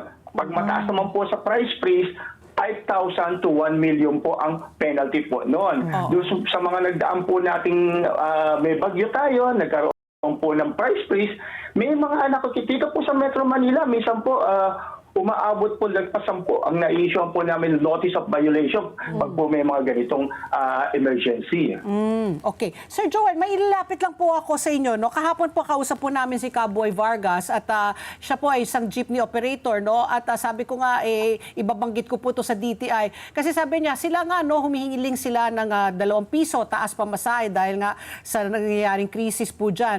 Pero sila, pinangako naman nila kung bumaba daw ang presyo ng gasolina at ng krudo, ibabalik po nila yung pamasahe sa 13 pesos. Pero sabi niya, ang isang mabigat po sa kanila, ang mga spare parts. Sabi nila, yun po ay dapat ibigyan pansin ng DTI dahil po yung mga spare parts ay tumataas ang presyo, tapos hindi na bumabalik daw kung sakali sila po ay magbababa ng presyo. Yung mga spare parts po ng mga sasakyan, isa ba yan sa mga tungkulin po ng DTI na bantayan rin po? Like mga baterya, yung mga pang-oil, opo. ang mga spare parts po kasi na sasakyan, hindi po saklaw ng BNPC po yan, ano? More on, nandun po ito sa mga kanina pinaliwanag po mga produkto, sardinas, gatas, at iba pa pong under ng BNPC. Pag po kasi mga spare part po, hindi po yan saklaw ng BNPC, no? In case po meron pong ganyang mga suliran yung ating mga jeepney drivers, ipaabot lamang po sa tamang ahensya ng gobyerno po para po mabigyan po sila ng magandang sagot tungkol po dyan. Sino po ang ahensya pong dapat nilang lapitan kung hindi po ang DTI? Would you know lang po? Po. Sa ngayon po, hindi ko po alam kung ito po ay under ng LTFRB, no? Pero ibabalidate ko po ito. Sa ngayon po, hindi ko po masabi kung ano po talaga ahensya ng gobyerno po ito. Okay. O sige po. So Sir Joel, meron po kayong payo, meron po kayong gustong ipaabot sa ating mga nakikinig at mga nanonood po tungkol po dito sa nangyayari pong gulo po sa gitnang silangan pagdating po sa ating mga bilihin? Oo. Ang paalala lang namin po sa mga publiko ay manatiling kalmado at maging responsible sa pagbili ng pangunahing bilihin. Maasahan po natin ang ating mga consumer ay sapat po ang ating supply ng produkto. At patuloy din po kami nagmo-monitor ng mga presyo ng mga pangunahing bilihin sa merkado nationwide. Dahil dito, hinihintay po namin ang mga kababayan natin na iwasan po ang pagpapanig buying para po hindi po ito makadagdag problema po o magkaroon tinatawag natin pagkukulang sa mga supply ng bilihin. Makakaasa po ang publiko na patuloy po ang pagbantay ng aming kagawaran upang masiguro po na sapat at reasonable po ang mga bilihin para sa mapimiling Pilipino. Okay. Naku, maraming salamat po, Sir Joel. At sana po talaga nakikinig po ang mga manufacturer, itong pong mga tao po na nag-hoarding, di ba, nagpa-panic buying. Ay sana po hindi na po sila makadagdag pa sa problema. Maraming salamat po, Sir Joel. Thank you, sir. Maraming salamat din po. Ayan po si Sir Thank Joel you. Buwag, ang Assistant Division Chief ng Fair Trade Enforcement Bureau po mula sa Department of Trade and Industry. At ang oras, alas 9:26 na po ng umaga. Tuloy-tuloy pa rin ang ating pagbabalita. Inulat ni Energy Regulatory Commission Chairman and Chief Executive Officer, Attorney Francis Saturnino Juan, na posibleng tumaas ng mula 2 pesos hanggang 4 pesos daw per kilowatt hour ang presyo ng kuryente sa spot market sa susunod na buwan. Ako, aray na naman. Dahil umano ito sa pinagsamang epekto ng sigalot sa gitnang silangan at mas mataas na konsumo ng kuryente sa panahon ng tag-init. Nakabase po ang naturang pagtatansya sa mga simulation na sinagawa po ng Independent Electricity Market Operator of the Philippines na nagpapatakbo ng Wholesale Electricity Spot Market o ang WESM. Ipinaliwanag po ni Attorney Juan na hindi naman otomatikong magre-resulta sa mas mataas na power generation charges ang pagtaas ng mga presyo ng WESM. Tiniyak rin po ni Attorney Juan na nakahanda ang mga regulatory safeguard tulad po ng secondary price cap para maiwasan ang pangmatagalang mataas na presyo. Samantala, nanawagan po ang Philippine Amalgamated Supermarkets Association Incorporated sa publiko na iwasan daw mag-panic buying para maiwasan ang kakulangan sa supply at pagtaas ng presyo ng bilihin. Ayon po sa presidente ng asosasyon na si Steven Cua, dapat planuhin ng mga mamimili ang kanilang pagbili at kung magdadagdag ay limitahan lang ito hanggang 15% ng karaniwang binibili. Huwag anya magdagdag sa binibili ng higit pa doon para hindi agad maubos ang supply ng mga bilihin. Wala pa rin naman anyang pahayag ang mga manufacturer tungkol sa pagtaas ng presyo ng bilihin. Kaugnay naman po ng panukalang suspensyon ng fuel excise tax, ipinalala ni Senator Sherwin Gatchalian na hindi dapat ito makaapekto sa pagpopondo ng pamahalaan sa mga mahalagang programa ng pamahalaan. Sa pagtataya po ng Department of Finance, maaring umabot na po ng hanggang 136 billion pesos ang mawawalang kita ng pamahalaan kung ipatutupad ang suspension ng fuel excise tax mula May hanggang December. Samantala, pinaghahandaan na po ng Kamara de Representantes ang pangako ng mga transport group na hindi sila hihingi ng dagdag sa pamasahe kung maibibigay ng pamahalaan ang agarang tulong sa pamamagitan ng suspension o pagbabawas po sa fuel excise tax. Ipinangako po ng mga opisyal ng Grupong Manibela at ng Liga ng Transportasyon at Operator po ang LTOP ang hindi paghingi ng dagdag sa pamasahe sa pagdinig po ng House Committee on Transportation noong Miyerkules, March 11. Pero ayon po sa kanila, bumaba na po ang kalahati ng kita ng mga jeepney driver dahil po sa pagtaas ng presyo ng produktong petrolyo. Nauna na pong sinabi ni Energy Secretary Sharon Garin na malaki po ang epekto ng sigalot sa gitnang silangan sa Pilipinas dahil tinatayang 90% po ng pangangailangan ng bansa para sa petrolyo ay natutugunan ng supply mula sa gitnang silangan. Ako, Ricky. Samantala, certified as urgent na ang panukalang batas na magbibigay ng otoridad sa Pangulo para suspendihin o bawasan ang fuel excise tax sa panahon ng national or global emergency. Sa isang sulat na ipinadala kay Speaker of the House Faustino D. III, sinabi ni Pangulong Ferdinand Marcos Jr. na kailangang maisabatas ang panukala sa lalong madaling panahon para makaresponde sa hindi karaniwang pagbabago sa presyo ng produktong petrolyo. Kapag certified as urgent ang isang panukalang batas, pwede na itong lumusot sa panuntunan na maaari lamang maaprubahan ang isang panukala sa huling pagbasa makalipas ang 3 araw matapos itong maaprubahan sa ikalawang pagbasa. Inaprubahan na po ng Kamara de Representantes ang panukala sa ikalawang pagbasa noong Miyerkules, March 11. Inaasahan namang aaprubahan ito ng Kamara sa ikatlo at huling pagbasa sa Lunes, March 16. May halos kaparehong panukala sa Senado na nakatakdang isa lang sa plenaryo. Ayon kay Senate Majority Leader Juan Miguel Zubiri, umaasa sila matatapos ang deliberasyon dito sa susunod na linggo, oras na maipasa na ng Kamara ang kailang aprobadong bersyon. Yan, mabilis naman pala yung pag-usad, Patpi. Oo nga. Okay, sa ating world news naman, magpapalabas po ang Japan ng 80 million barrels po ng langis mula sa strategic reserves nito. Katumbas ito ng supply para sa 45 araw. Gagawin ito ng Japan para maibsan ang epekto po ng pagkakaantala ng oil supply dahil po sa sigalot sa gitnang silangan. Nakaasa rin po ang Japan sa naturang rehiyon para sa 95% ng oil supply nito. Dumadaan din ang 90% ng oil shipment nito sa Strait of Hormuz na kontrolado ng Iran. Hindi ngayon makalusot sa Strait of Hormuz ang mga shipment dahil po sa giyera. Inirekomenda ng International Energy Agency ang pagpapalabas ng 400 million barrels ng langis. Sinangayunan nito ng lahat ng 32 miyembrong bansa. Gagawin ito para mapigilan ang pagtaas ng presyo ng krudo. So kasi marami silang reserve. So they will share. Buti na lang, no? They will share. Yeah, their stockpile with the nations like us na anong supply natin hanggang 60 days lang.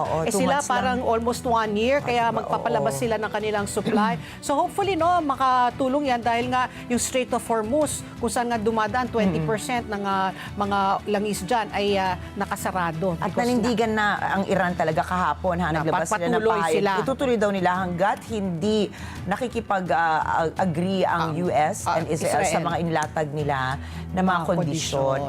Alam mo naman si Papa Donald. Matigas ng ulo. Oras! Alas 9:32 na po ng umaga at ang oras na ito hatid sa inyo ng Salem Bed. Bringing comfort to Filipino homes for over 50 durable years.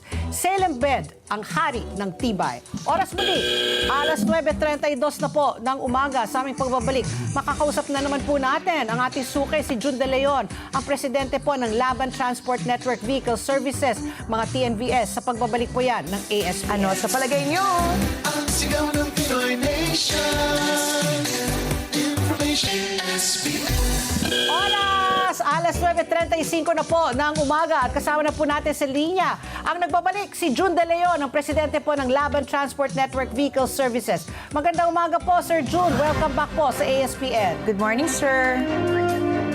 Magandang umaga po, Ma'am Pat, Ma'am Ricky, magandang umaga po sa inyong taga-subaybay. Nako, Sir June, nung kausap ka namin parang wala pa itong paumpisa pa lang itong gulo sa gitnang silangan. Ngayon po na talagang tumaas na po ang presyo ng gasolina at ng diesel. Siyempre po, kayo, TNVS, apektado. Paano po yung pamasahe at saka anong reaksyon po ninyo dito po sa ibibigay daw ng pamahalaan na 5,000 para po sa subsidiya, para po dito sa mga produktong petrolyo? Ako, Ma'am Pat, yung 5,000 subsidiya na bigay ng pamahalaan sa atin, una, maraming pasalamat na rin sa amin yan. At kahit pa paano, may pandagdag dun sa nawalang kita namin dahil sa pagtaas ng mga presyo ng petrolyo. Yeah. Pero hindi po sapat ito. Dahil halos sa gasolina, halos kulang-kulang kumulang 200 hanggang 300 ang nawawala sa mga gasoline na sasakyan. Oh. Sa diesel po, more or less 500 pesos po ang nawawala Wow.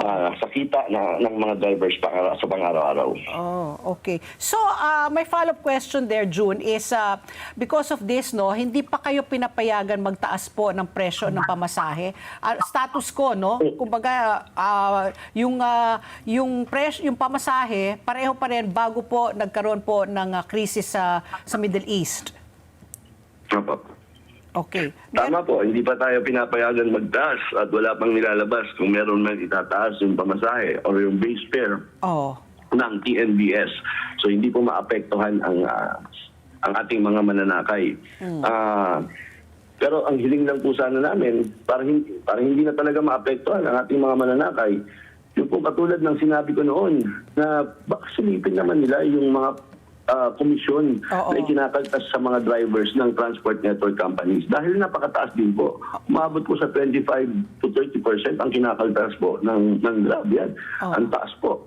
Samantalang yung iba, 10%, okay na sila. Okay. Okay. Malaking bagay po yan kapag niregulate po ng ating gobyerno yan. Oo. Yung Okay. kanilang komisyon, no? Siguro, Sir June, siguro para mas maliwanagan po yung gobyerno nga natin na siguro i-consider din ang inyong request na magkaroon po ng base fare hike, ano?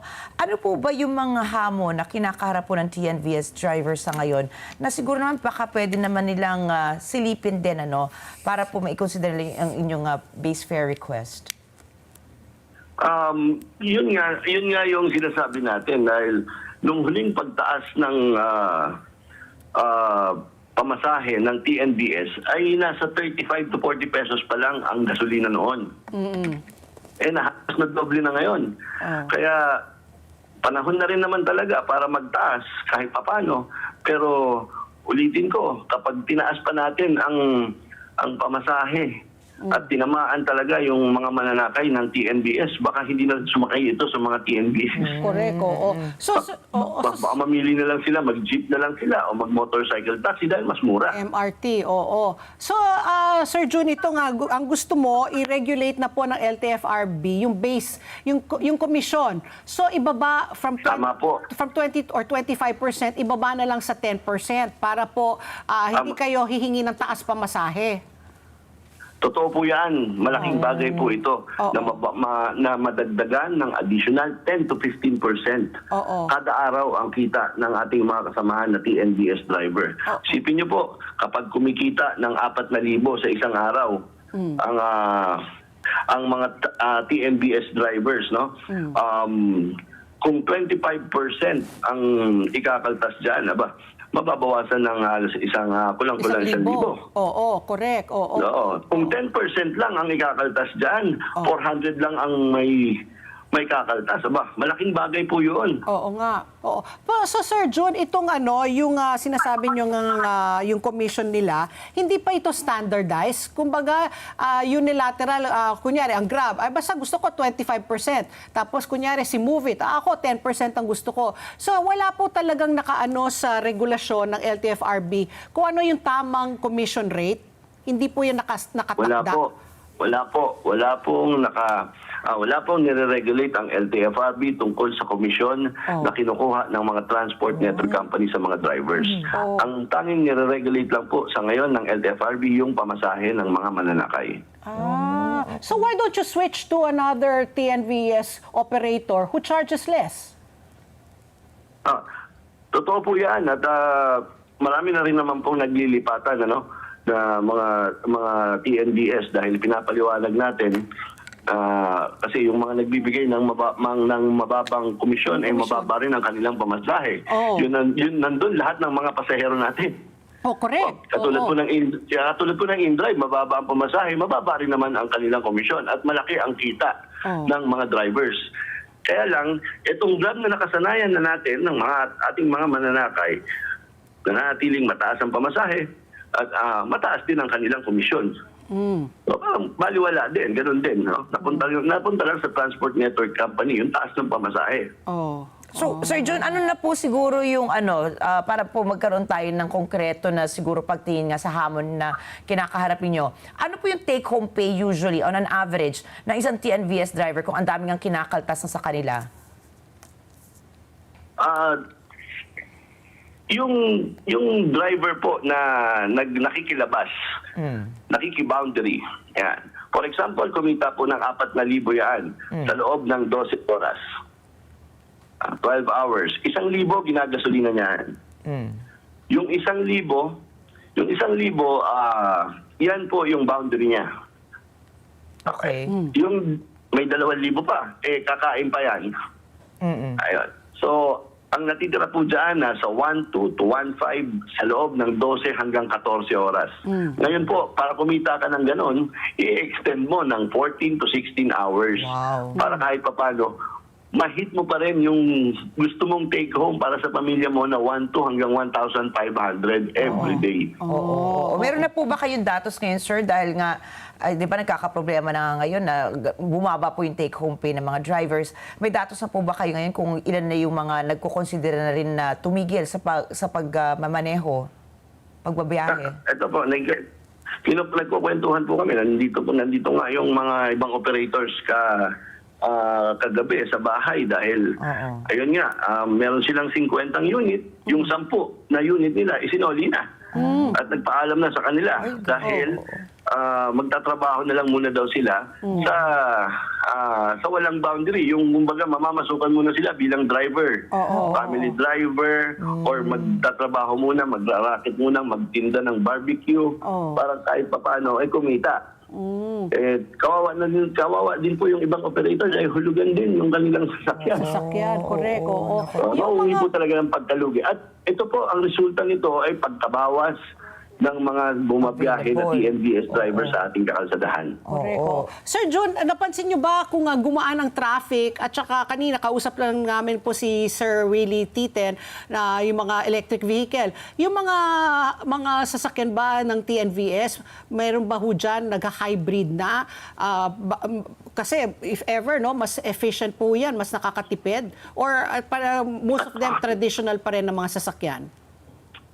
Opo, totoo po yun. Unti-unti pong nagsishift na sa electric vehicle or hybrid yung ating mga operators. No? Tayo po, kinausap natin yung ibang transport network company na tanggapin yung mga electric vehicle na.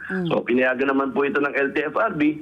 Kaya ito, malaking tulong po ito yung mga naka-EV or naka-hybrid na dahil kahit papano, makakagamit sila ng hindi kuryente, pero tumaas din po ang kuryente. Pero hindi naman ganun kataas, no? Dahil alam niyo ho, yung 400 kilometers na tatakbuhin mo sa electric vehicle, halos lumalabas lang 400 pesos lang. Ito'y pandalawang araw na ng isang di gasolina. So, nakatipid ka ng around 1,600 kapag gumamit ka ng electric vehicle. So, popular na ba yan sa inyo? Sa hanay ninyo? Hello? Sir Jun, popular, kumbaga ano na yan? Parang sikat na ba? Marami na ba nagta-transition? So po, marami-rami na rin po, pero hanggang sa ngayon pa rin, mas marami pa rin talaga. Siguro mga ilang porsyento pa lang, wala pang 10%. Yung unang katanungan ko, kamusta na po yung traffic? Dahil po sa taas po ng presyo ng produktong petrolyo, napansin niyo ho ba na lumuwag ang ating mga kalsada o walang epekto? Kasi kung lagi di ba? Kung lagi nakahinto dahil sa traffic, talaga nagsusunog lang talaga tayo ng pera diyan, di ba? Pero pag maluwag na dahil nga mataas ng presyo, di mas mabilis na po ngayon ng ang paghatid, pagsundo, tapos mas maraming biyahe pong nagagawa. Ma'am, alam nyo, yung totoo. Simula po nung nagtaas yung gasolina, gabi lang po ako lumalabas, nakamotor pa.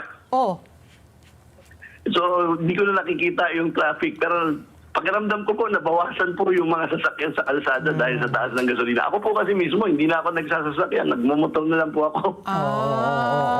Grabe din ang traffic, okay, grabe. Kasi nga ako naman, sabi ko nga kay Ricky, napansin ko, wala eh. Walang pagbabago yung traffic eh. Natatraffic pa rin ako sa EDSA. Pag tuwing rush hour po talagang ganyan pa rin ang EDSA. At talagang wala na po sigurong may solusyon na may papakita sa atin ang gobyerno. Kundi parami yung sasakyan. Dapat magdagdag naman tayo ng kalsada. Naku, correct. parang Oo. mahirap So, mangyari okay, yan. Sir Jun, panawagan na ulit sa LTFRB. Kalampagin po natin, kulitin po natin, paulit-ulit tayo para makinig na po sila sa inyo na bawasan po itong komisyon po ng mga operator na ito ng TNVS. Anyway, ang lalaking pera nila eh, like Grab. Diba? Sa Singapore, limpak-limpak po talaga yung ano nila, ilang bilyon po ang pinapasok nyo po ang kanilang korporasyon. Kayo na po ang manawagan. Totoo po yan. Panahon na po para i-regulate ng ating gobyerno ang mga komisyon ng mga transport network company. Matagal na pong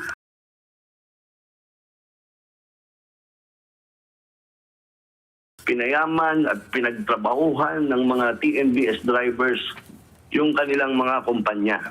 At panahon po para ipakita naman ng mga transport network company yung malasakit nila sa kanilang mga touring nilang partner drivers.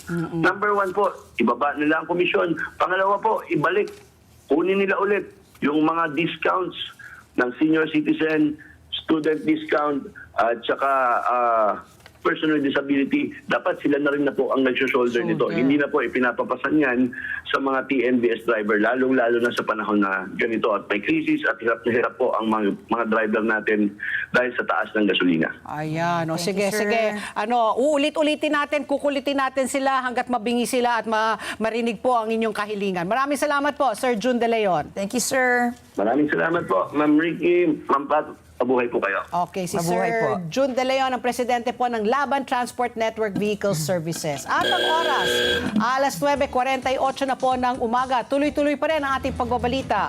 Balitang pulis naman po tayo, patay ang isang 21 anyos na nursing student mula sa General Santos City matapos umanong magkonsumo ng iligal na drogang tinatawag na ecstasy.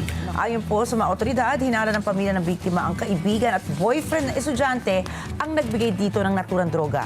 Sasailalim dapat sa on-the-job training sa Davao ang biktima mula February 7 hanggang February 21 pero hindi na niya ito natapos. Nagsimula na kasi itong makaranas ng mga seizures, hallucinations at pagbabago sa pag-uugali. Noong February 15, inuwi umano ito ng kanyang boyfriend sa kanilang bahay. Pagdating doon, paulit-ulit umano niya sinabi na siya ay natatakot at nabanggit din ang salitang ecstasy habang kausap ang pamilya. Makalipas ang ilang araw ay tuluyan na ito ng hina at namatay. Hiniling ng pamilya sa National Bureau of Investigation o NBI na isailalim sa otopsiya ang biktima. Pat? At ating showbiz pasilip ngayong Friday, yung petroleum company. Ito po, nilinaw ang issue po sa lifetime free fuel ni Heidelin Diaz. Umingay po sa social media ang pangalan po ng Olympic gold medalist na si Heidelin Diaz matapos muling balikan ng mga netizen ang usapin tungkol sa umano'y lifetime free fuel na ipinangako sa kanya matapos ang kanyang makasaysayang panalo sa 2020 Summer Olympics. Matatandaan ng masungkit nung makuha po ni Heidelin ang kauna-unang Olympic medal, gold medal ng Pilipinas sa weightlifting, bumuhos ang iba't ibang gantimpala at incentives mula sa gobyerno at mga private companies bilang pagkilala sa kanyang tagumpay. Kabilang dito po ang cash rewards, bahay at lupa, condo unit, libreng mga flights at ang controversial na lifetime supply ng gasolina mula sa Phoenix Petroleum. Kamakailan muling naging usap-usapan ang naturang insentibo sa gitna po ng pagtaas ng presyo ng langis, kung saan nagbiro ang ilan netizen na si Heidelin na rin daw ang isa sa ilang Pilipino na hindi maapektuhan ng mahal na gasolina. Nauna pong sinabi ng manager ng atleta na si Noel Ferrer na drawing lang daw ang sinasabing lifetime supply. Ibig sabihin, hindi daw totoo. Sa paglilinaw naman po ng Phoenix Petroleum, kasi sabi ni Noel, dagdagan ko lang ito, 2 taon lang daw nakaranas si Heidelin Diaz ng libreng gasolina mula sa Phoenix. So kahapon, naglabas po ng paglilinaw ang Phoenix Petroleum. Sabi po nila, hindi daw nagpatuloy si Heidelin sa pagtanggap ng libreng fuel mula sa kanila matapos umano itong pumirma ng kontrata sa ibang kumpanya ng gasolina. So, syempre, may conflict of interest na dyan, di ba? Ayon pa sa kumpanya, 2 taon din nga nabigyan ng libreng fuel ang Olympian. Tinanong pa umano siya kung maari niyang ibahagi sa social media ang naturang benepisyo, ngunit tumanggi raw si Heidelin.